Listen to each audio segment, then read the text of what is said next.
Hello mga kamigos, ngayong araw na ito mga kamigos, magluluto po tayo ngayon ng paksiw na pata. Ito yung mga sangkap mga kamigos sa pagpakulo.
Kaya maraming asukal ang ilalagay natin dito.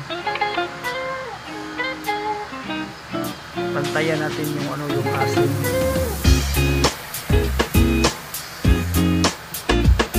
Pero mangibabaw talaga mga kamigos yung tamis.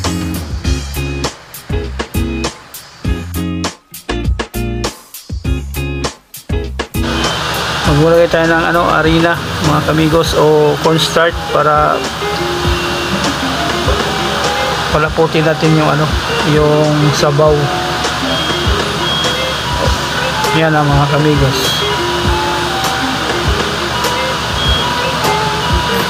Yan lang ang pagluto ng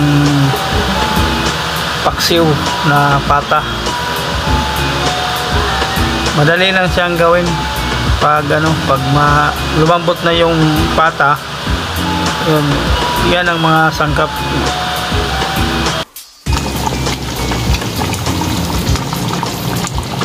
Luto na mga kamigos ang ating paksiw na pata. Sarap.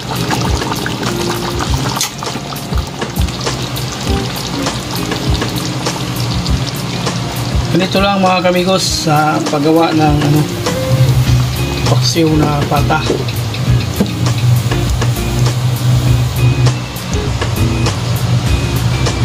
Ayan mga kamigos, tamang-tama lang yung lapot niya.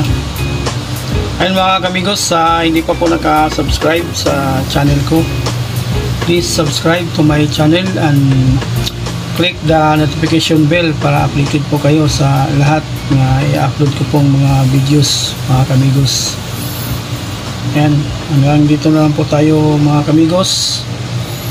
Ingat, ang masasabi ko po, ingat po kayo palagi and God bless po.